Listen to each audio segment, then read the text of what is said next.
Everyone has an opinion about Canadian federal Trudeau politics. referred to me as a twofer. And now, Pierre Poilievre's new candidate in Durham is a twofer. I want to tell you a personal story, specifically about a time in my life where I was very sick with stage 4 cancer. It was a difficult time for me and my family, but I want to tell you about it because there are scumbags and weirdos who have unlawfully obtained and shared some of my personal information. Gang, what's up? Aaron, Canadian Looney. We'll have some lighter pieces after this, but let's get back to Jamil Jivani, one of my favorites to watch on here. He's usually light and smart and friendly. I think this might be a heavy one. Let's get right back to Jamil's story. What did these scumbags do? As if I have something to be afraid of. As if I'm supposed to be ashamed or embarrassed because of the tough times that I've been through. Well, I'm not afraid. And you, the Canadian people, need to know how the scumbags and weirdos operate when they try to strike fear into public figures. When I was 29 years old, I became very sick. And it took a while for doctors to figure out what was wrong with me, but eventually I went into an emergency room because I had very bad pain in my neck. And the doctors discovered that I had an aggressive form of non-Hodgkin's lymphoma. It had grown into my spine, cracking my spine in 2 places, leaving me with 2 spinal fractures. For a while, I thought I was going to die. And if I lived, I thought I would never walk again. I was effectively put on the shelf for over a year and a half, told by doctors that I could not work because of the cancer treatment that I had to go through, chemotherapy and radiation. Now, I don't come from money. I'm not a country club dude. I was raised by one parent, my dear mother. So in my family, when you're told you can't work, you don't have money. I had to defer student loan payments. I had to put student loan payments on credit cards. I had to put a lot of things on credit cards. My credit score took a hit. I went into debt. I had to survive. Now, if you've been seriously ill or you know someone who has been, you'll understand what I mean when I say your life just gets turned upside down. You know, and you're not thinking about your finances every day. You're trying to just make it to the next day. You know, a lot of things in my life changed. I had a relationship with a wonderful lady who I thought I might marry, and the relationship ended from the stress and chaos of being sick.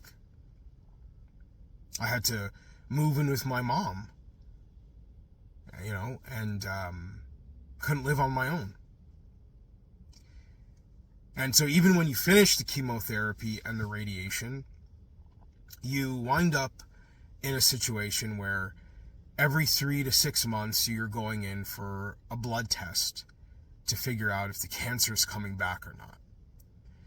And so even when you're done being in the hospital every day, the psychological, emotional, and spiritual toll that it takes when you have to wait for a call so you can go in to see your oncologist and learn if you're going to be sent back in for treatment again. It's tough, you know, and I'm in a better place now. I'm cured now, thanks to the good Lord, thanks to great doctors and nurses, church community, family, friends, and their support. Yeah, I'm in a better place now. But it took years to rebuild my life. And I'm not ashamed of that. I want anybody who's in a tough situation to know you shouldn't be ashamed of it either. You can rebuild your life. It takes time and effort, but it is possible. So the scumbags and the weirdos who want to bring this part of my life up as if I'm supposed to be ashamed of it, afraid of them, no, I'm not. Canadians like me who've been through tough times have a place in Canadian politics. You don't have to be a country club dude to be in Canadian politics. You don't have to be the son or daughter of a politician to be in Canadian politics. The Canadian people choose who is in Canadian politics, not the scumbags and the weirdos. So say whatever you want about me. I'm a man on a mission. I'm on a mission to fight for the future of Canada. I'm on a mission to fight for the great, wonderful people of Bowmanville, Oshawa North. And I'm going to keep doing that every single day. Thanks for listening to my story. And now, Pierre Poilievre's new candidate in Durham is a twofer. Jamil Jivani is one of my favorite guys. That's a tough story to listen to, but you know he's had it rough, which makes him the strong man that he is. Anyhow, we're going to go somewhere lighter right now. We're going to flip over to a couple of hacks on the CBC. We've got Cockroach David Cochrane with former disgraceful minister Jonathan Wilkinson. He's going to be here wearing his stupid glasses, talking BS liberal propaganda. Let's take a peek. These guys are clowns. Prospect of this possible pipeline prompted reaction from several BC Liberal MPs last week. What's important is what Minister Hodgson and the Prime Minister said, is that for any projects, particularly anything that's going to be listed on the national project or the major projects list, it's going to have provincial buy-in and Indigenous support. There has to be Indigenous consent. The province's impact have to be on board, and those are the conditions. And right now, I don't see that. And it's all hypothetical. Projects would need the support of the jurisdictions in which they're being built. So I think there's got to be some conversations with the Premier. And in terms of First Nations, I mean, there needs to be significant support. It doesn't necessarily have to be unanimous. It wasn't in the case of Trans Mountain, but there needs to be significant support. And at present time, I don't think there is. Okay, so that was then. How do these Liberals feel now that we know more about that deal? Joining me now is BC Liberal MP Jonathan Wilkinson, who also previously served as the Minister of Environment and the Minister of Energy and Natural Resources under Prime Minister Justin Trudeau. Jonathan Wilkinson, it's good to see you, sir. Thank you for being here today. Good to see you. Thank you very much. I've been speaking with members of the Liberal caucus, and in particular the BC Liberal caucus, who use the words seething, anxious, and angry to describe their reaction to news of an MOU coming on Thursday with Alberta. How would you describe what is happening right now? Well, I guess what I would say, whether it's to my colleagues or others, is everybody should take a little bit of a breath. You know, at the end of the day, let's see what the MOU says when it actually comes out. I am quite confident that the MOU will contain a number of the provisions that the Prime Minister has said publicly before, which is, you know, need to seek the support of the jurisdiction in which a project takes place, and needs to have significant support amongst Indigenous communities, and ultimately it needs to ensure that we are also thinking, if projects move ahead, that we account for any incremental emissions, and those are accommodated in the context of an updated climate plan. So all of those things I think are important, but we shouldn't prejudge sort of what's in the MOU before it's actually unveiled. But the idea of the MOU is to move towards an eventual bitumen pipeline. I mean, obviously, Alberta is acting as the proponent now. This is to clear a path for them to maybe find a private sector proponent. And as I understand it, Mr. Wilkinson, Alberta will be expected to engage with British Columbia and the First Nations to get their whatever level of support they can get there if they're going to function as the proponent. But a lot of your colleagues are just worried about the political costs of that, because it has been an article of faith for the last 10 years, no northern pipeline through British Columbia with the Liberal Party of Canada. And now it seems like it's a possibility.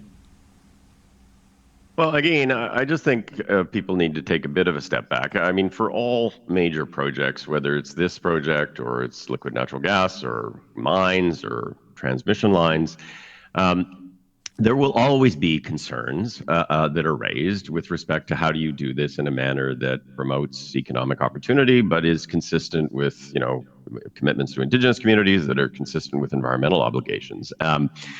I would say that opposition to a bitumen pipeline typically falls on worries about environmental impacts, and that's particularly true in the North Coast. Like, people forget that the tanker ban that was formalized under Mr. Trudeau It was a moratorium since 1972, and it relates to the difficulty in terms of navigation on the North Coast. It relates to the fact that infrastructure that exists in the Vancouver Harbour does not exist up there to assure that you can actually address issues as they arise effectively. And it's also concerns that Indigenous communities have. And Indigenous communities have a constitutional right to be consulted and accommodated. So those are very legitimate concerns. By the same token, oil and gas are fully legal products in the same way that electricity is. And so engaging a conversation about whether this is something that works environmentally, that works in terms of First Nations engagement, that works economically is always going to be healthy.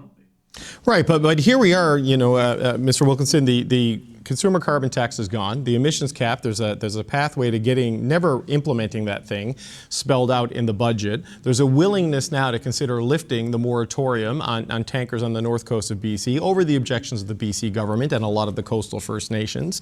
And, there's reports, we're being told of a clean electricity regulation carve out for Alberta in this MOU. Many of the pillars of the environmental agenda of the last 10 years gone. In the words of one MP I spoke with, in the singular obsession of trying to satisfy Daniel Smith. I mean, how comfortable are you with that as a minister who was part of a lot of this, or former minister who was part of a lot of this, and someone who represents a British Columbia riding? Well, look, I think the Prime Minister's been quite clear that, this kind of a project's not going to get imposed over British Columbia, and it will require the support of significant proportion of First Nations that are impacted. So my expectation is the MOU actually says that those kinds of conversations need to be engaged. So am I concerned about that? No, because at the end of the day, the Prime Minister has made clear the position that those issues need to be engaged and addressed. In terms of the climate stuff, I mean, for sure, there have been some changes, some of which, like the consumer carbon price, as somebody who is a supporter of that, I think it's unfortunate because it was good public policy, but it was done because Mr. Poilievre had created such a toxic environment around it that it just wasn't worth that kind of a debate in the public sphere. But it is true to say that the government is going to need to come forward with an updated climate plan that actually demonstrates how it's going to continue to make progress. We should all expect that when we put together a plan that there will be adjustments to it. I mean, I helped to create the first plan that showed how we would meet a target in this country. But I didn't think that everything that we put into there was gospel, that at some point there would be some changes that would be made. It's incumbent now on the government to sort of talk about how it's going to move forward on a number of these issues. That's going to be up to Minister de Bruijn and the Prime Minister. But I would note that the Prime Minister reiterated in the House of Commons last week, in response to a question from Elizabeth May, that Canada remains committed to working towards the climate targets that we established. Right. And that can be done in many different ways. All right, gang, I can't take any more of that. Now they're talking about cruising for de Bruijn.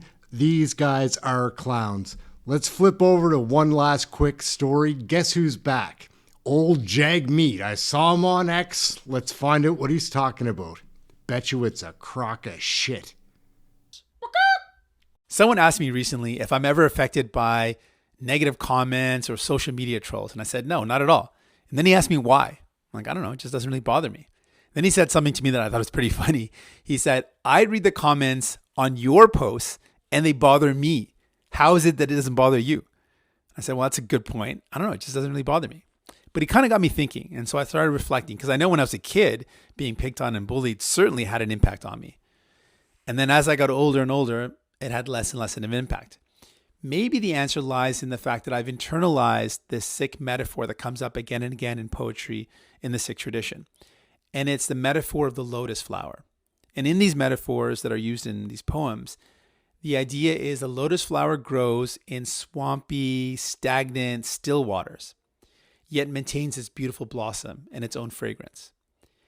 And the metaphor calls on us to be like the lotus flower, to be present in the world, but unaffected by its poisons, to be able to rise above the stagnant and still waters and still be a beautiful blossom with our own fragrance or identity, who we are. And I think we can learn a lot from the lotus flower and from this metaphor. So if this is something that speaks to you, leave a comment below, let me know. And as always, love y'all. Thanks so much. Corrupted bastard. Want to say something? What? Want to say something? Say nothing? Who said that? You got something to say? I didn't say corrupted bastard, but I Is said... that what you said? No, I did not say Who said that. it? Who said it? Somebody behind me said that. Was it me? Was it you? No. You sure? If it was me, I'd admit it, buddy. Was it you or not? If it was me, I'd admit it.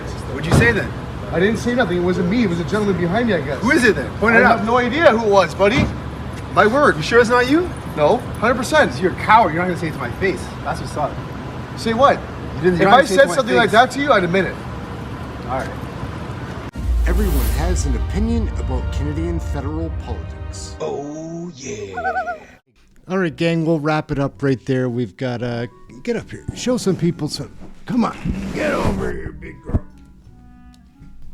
All right, gang, we're going to wrap it up right there. Aaron, Canadian Looney, like, share, subscribe. Hope you enjoyed the video. That first part with Jamil Jivani was tough, but those other clowns are just clowns, and Jagmeet, yeah, the man of peace, right? Whatever.